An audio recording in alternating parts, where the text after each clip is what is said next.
Assalamualaikum warahmatullahi wabarakatuh. Terima kasih kepada teman-teman semua sudah meluangkan waktunya untuk belajar CPNS di channel YouTube saya. Pada kesempatan kali ini, saya akan membahas materi tryout yang kedua, di mana tryout yang pertama sudah saya bahas di video-video saya sebelumnya. Sekarang saya bahas tryout yang kedua. Untuk materinya yang saya bahas pertama kali adalah TWK. Baik, kita langsung aja mulai. Yang pertama, nasionalisme, di mana negara memperoleh kebenaran politik dari pernyataan aktif rakyatnya atau kehendak rakyat merupakan nasionalisme bentuk. Jawabannya adalah B. Sipil. Nasionalisme kewarganegaraan atau nasionalisme sipil adalah bentuk nasionalisme di mana negara memperoleh kebenaran politik dari penyertaan aktif rakyatnya, kehendak rakyat atau perwakilan politik. Lanjut, nomor 2. Paham integralistik yang terkandung dalam Pancasila meletakkan asas kebersamaan hidup dan keselarasan dalam hubungan antar individu maupun masyarakat. Ini berarti paham negara integralistik. Jawabannya adalah B. Tidak memihak yang kuat. Paham negara integralistik yang terkandung dalam Pancasila meletakkan asas kebersamaan hidup, berarti tidak memihak kepada yang kuat sehingga tidak dikenal dengan adanya dominasi mayoritas. Lanjut, soal nomor 3. Tahapan pembangunan sistem integritas nasional harus dimulai dari pembangunan sistem integritas, yaitu A. Individu. Pembangunan sistem integritas individu merupakan tahap dasar dari sistem integritas nasional. Lanjut, nomor 4. Sistem integritas nasional akan menjadikan kebijakan yang dibuat oleh eksekutif, legislatif, dan yudikatif berbasis pada. Jawabannya adalah E. Transparansi. Sistem integritas nasional akan menjadikan kebijakan yang dibuat oleh eksekutif, legislatif, dan yudikatif berbasis pada transparansi. Untuk teman-teman semua, jika teman-teman ingin mempelajari video ini, bisa di-post videonya dan kemudian screenshot layarnya untuk dipelajari di kemudian hari. Baik, saya akan lanjut. Soal nomor 5. Keikutsertaan warga negara dalam upaya bela negara diselenggarakan melalui kegiatan-kegiatan di bawah ini, kecuali. Jawabannya adalah E. Pelatihan dasar kemiliteran usia dini. Jadi keikutsertaan warga negara dalam upaya bela negara diselenggarakan melalui kegiatan-kegiatan seperti berikut. Yang pertama, pendidikan kewarganegaraan. Yang kedua, pelatihan dasar kemiliteran secara wajib. Yang ketiga, pengabdian sebagai prajurit Tentara Nasional Indonesia secara sukarela atau secara wajib. Yang keempat, pengabdian sesuai dengan profesi. Lanjut, yang nomor 6. Hak dan kewajiban warga negara untuk ikut serta dalam usaha pertahanan dan keamanan negara diatur melalui UUD 1945. Pasal. Jawabannya adalah D. 30 ayat 1. UUD 1945 pasal 30 ayat 1 menegaskan bahwa tiap-tiap warga negara berhak dan wajib ikut serta dalam usaha pertahanan dan keamanan negara. Lanjut, nomor 7. Mengarahkan perbedaan dalam suatu kerja sama demi tercapainya tujuan bersama merupakan implementasi Pancasila. Jawabannya adalah D. Keempat. Sila keempat Pancasila mengandung nilai-nilai demokrasi yang salah satunya adalah mengarahkan perbedaan dalam suatu kerja sama demi tercapainya tujuan bersama. Lanjut, nomor 8. Cita-cita masyarakat adil, makmur secara material dan spiritual yang merata bagi seluruh rakyat Indonesia adalah salah satu nilai Pancasila yang diliputi dan dijiwai sila-sila berikut, kecuali E. Keadilan sosial bagi seluruh rakyat Indonesia. Jadi cita-cita masyarakat adil, makmur secara material dan spiritual yang merata bagi seluruh rakyat Indonesia adalah nilai sila kelima, keadilan sosial bagi seluruh rakyat Indonesia. Nilai sila ini diliputi dan dijiwai sila pertama, kedua, ketiga, dan keempat. Lanjut, nomor 9. Di sini ada soal cerita, saya akan bacakan. Untuk kalimat yang pertama, mendengar nada suaranya, Wibisono tampak serius. Kalimat kedua, aku juga tidak mau. Dia menganggapku tidak perhatian. Kalimat ketiga, paling tidak aku menampakkan batang hidungku di sana. Kalimat keempat, koleganya juga pasti ingin mengetahui siapa istri Wibisono. Kalimat kelima, formalitas seperti itu merupakan peraturan tidak tertulis yang harus dijalankan. Kemudian kalimat keenam, sebenarnya aku bisa saja mengelak dengan berbagai macam dalih. Kalimat ketujuh, namun aku tidak ingin melakukannya.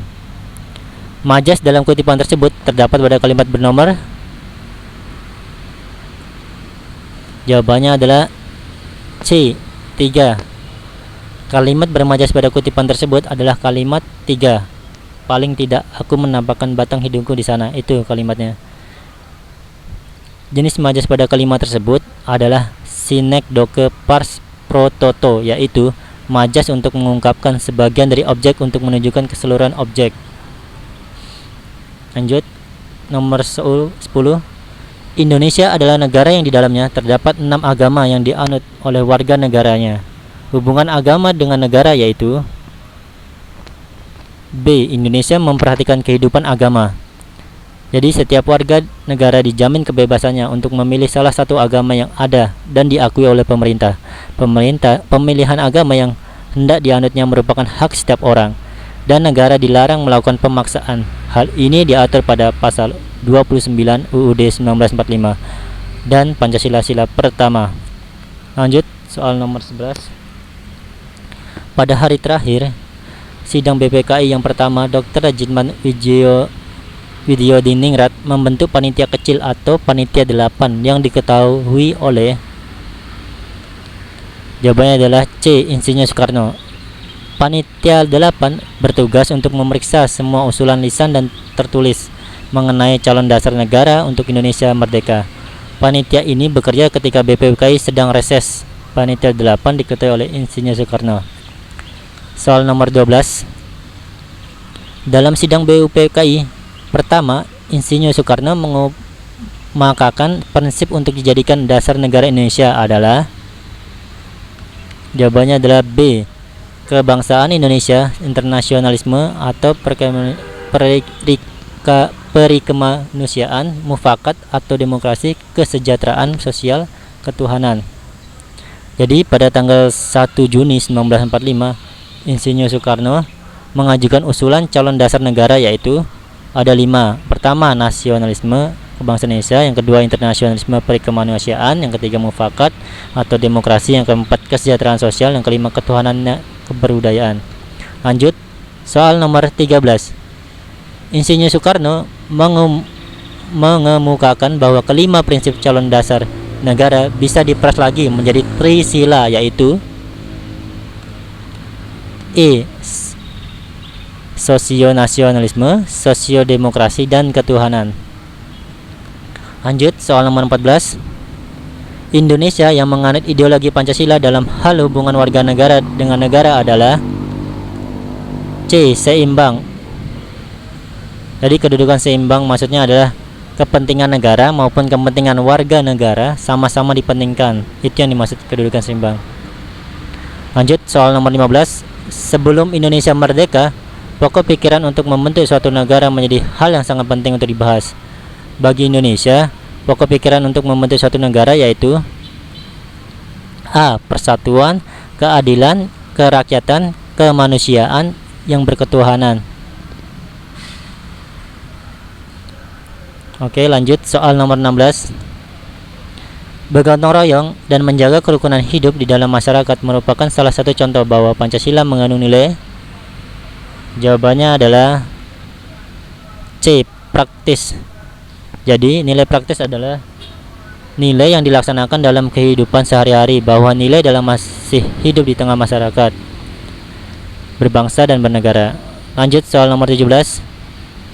Berikut ini yang bukan termasuk ciri-ciri ideologi tertutup adalah.